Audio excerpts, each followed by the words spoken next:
Sup YouTube, this is Abyss and Lou, and today we're going to be talking about Apex Legends and the stealth launch that they snuck in there. Alright, so what? Apex launch February 6th, I think, with zero marketing campaign. It was just nothing. It just came out of nowhere. We had a leak, which I'm pretty sure was probably a tactical leak. You know, it was Probably on I think they kind of leaked that deliberately to get a little tiny bit of buzz. So if people knew to look here at a certain time, but basically said they didn't advertise the game because they knew it's an EA game with free-to-play, Battle Royale, and loot boxes. And they were like, if we market this, we're in big trouble. So they just let the game speak for itself, and I think it's done a very good job of speaking for itself so far. I think overall that was a very good decision on their part. If I would have heard that EA was coming out with another Battle Royale, I would have been like, fuck me. Especially free-to-play and loot Why? boxes. Oh, can you imagine loot boxes in there? Oh!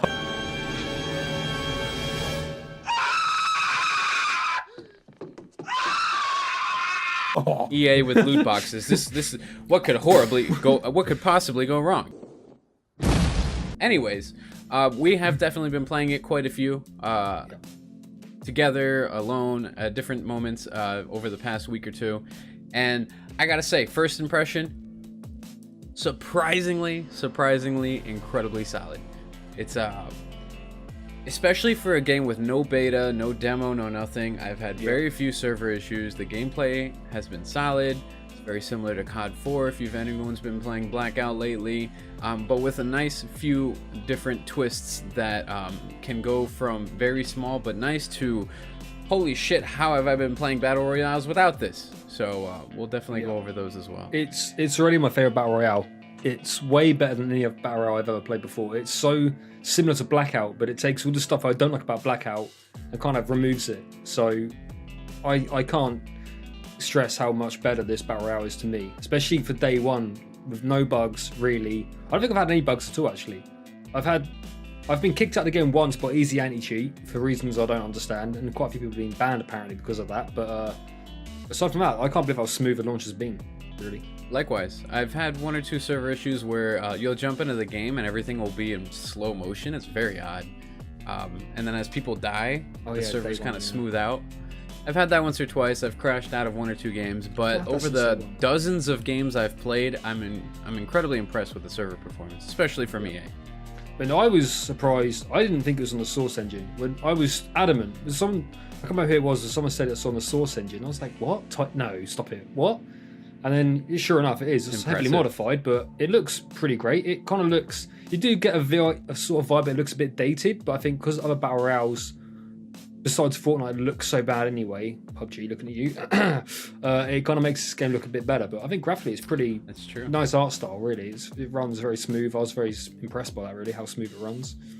And you know, I'm willing to sacrifice a bit of you know, higher end graphics for stable performance. And from my understanding, it aims to get 60 FPS on PC and all consoles.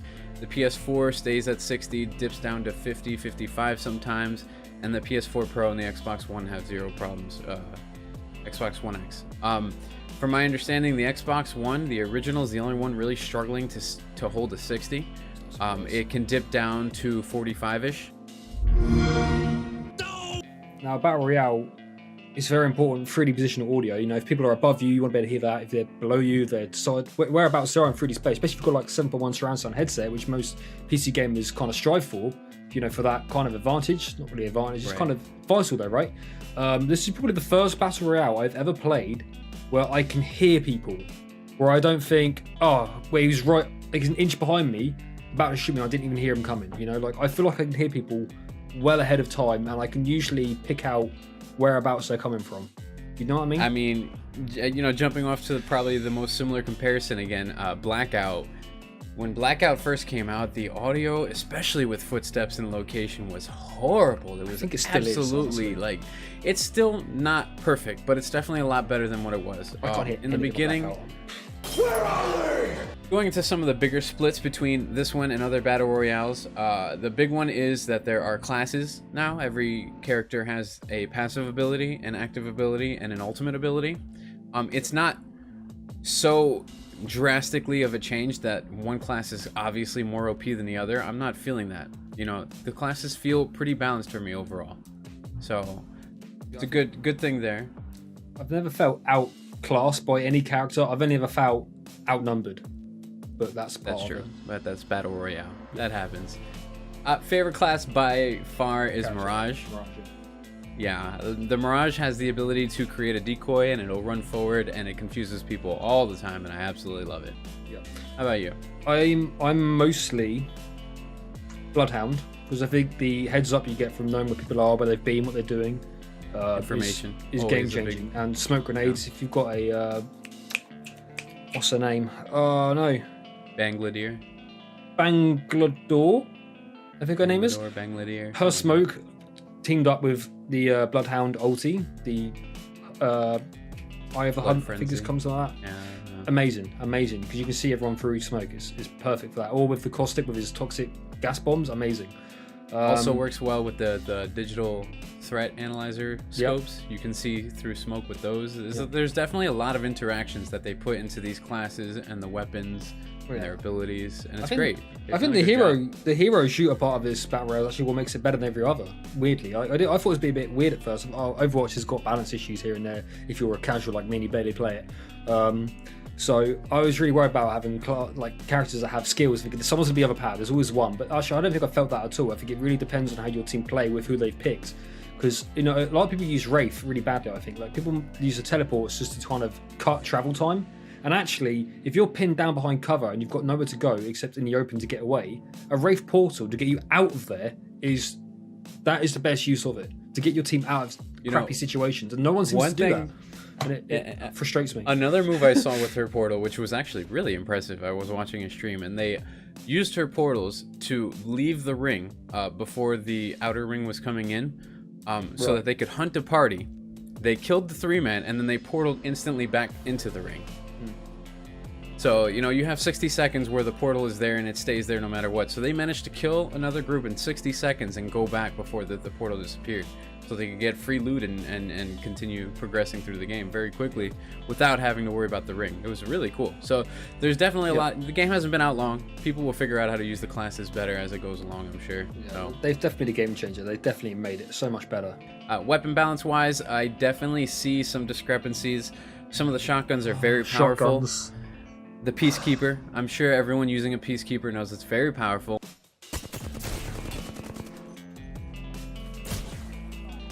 Shotguns. Low health, mate. That was charged up, that's why. Yeah.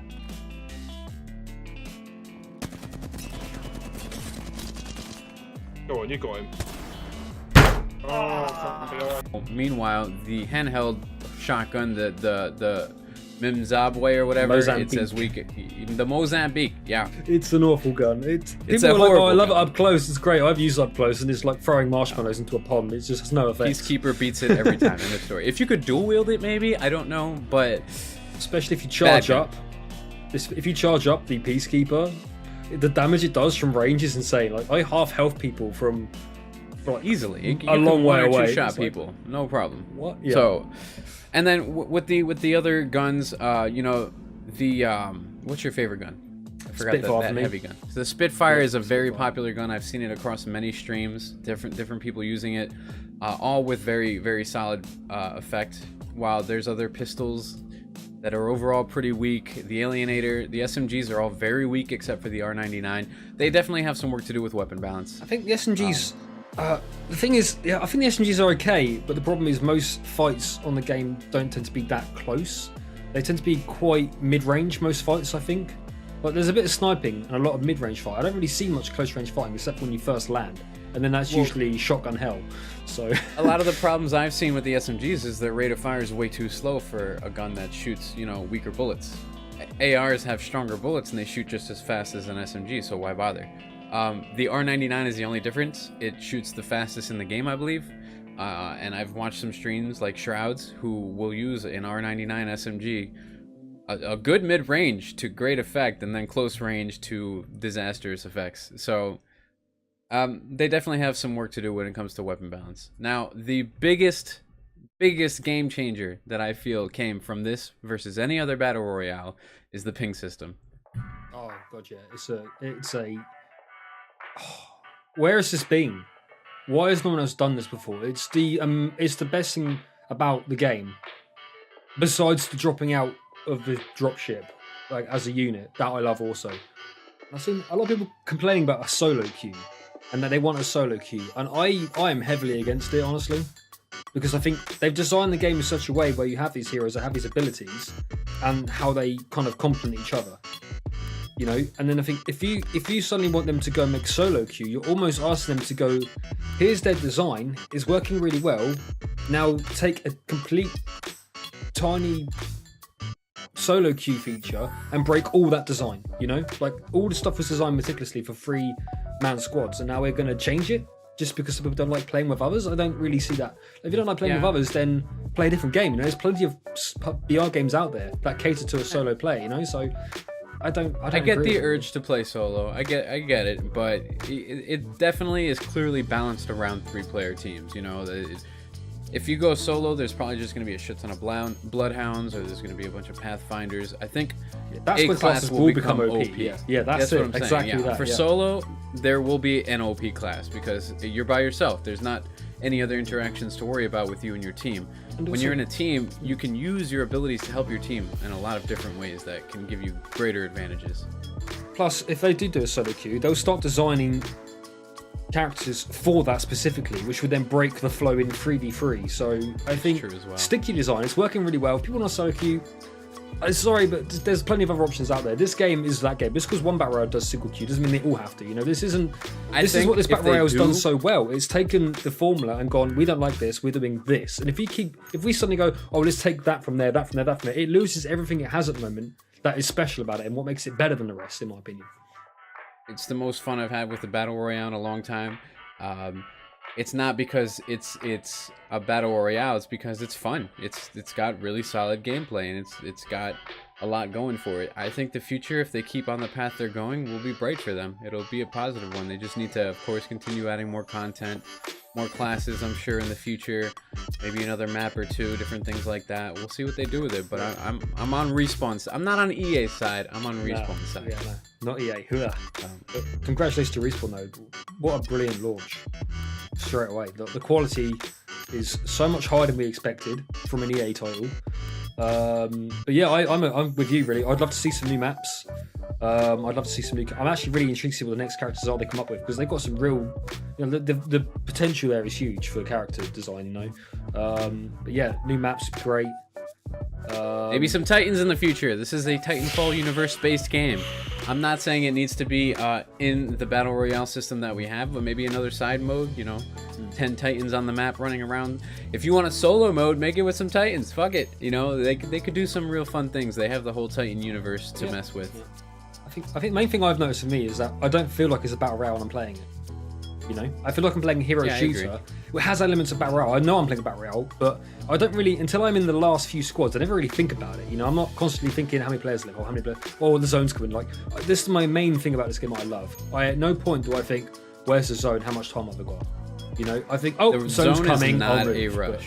Yes. That's the other thing we didn't touch on yet, actually, is the audio in the game. Not only is there pings, which you do manually, but your characters are constantly on, like, programmed in automatically, are giving you information. Like, your character say, oh, we're not in the zone, next zone's far. You know, you're being given information all the time, which is great.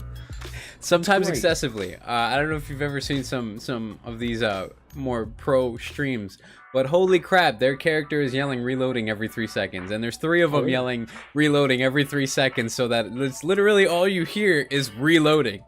And it's actually pretty funny to hear it from that respect. It's good that they have the flow of information. They might need like a cap for it, you know, 2 reloadings every 10 seconds or something like that. I don't know, something like that. But overall, they've definitely had some incredible quality of life changes that they included with the audio as well. And that's the main one. The main quality of life change is information. We have so much information given to us. We don't have to actively look for it. It's just given to us, and it's just there in the back of your mind, and you're reacting without even realizing it. It's brilliantly done. And I think the map is small enough, and the zones move, the outer rings move slow enough that you don't ever really get destroyed by the ring. If you get messed up by the ring, it's because you were completely absent-mindedly looting on the opposite side of the map misjudged on like the it 7th ring or something. Yeah, you messed up. There's no reason for the ring to kill you in this Fucked game. up.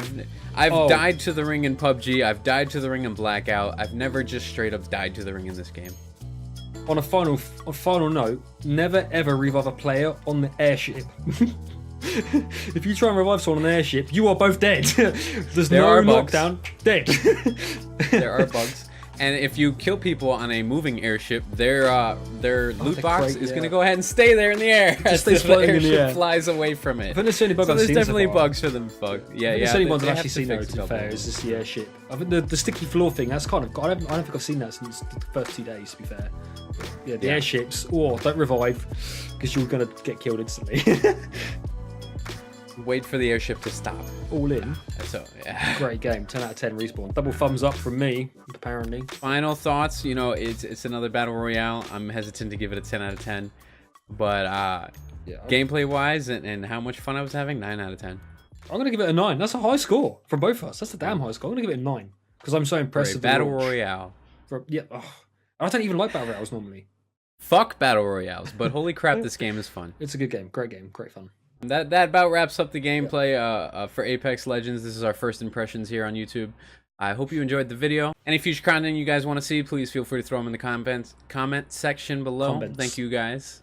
Competence. Any future videos you guys want to see, please feel free to throw it in the comment section below. Thank you guys for watching. Have a great day. See you later. Come on! It's over here. Come on!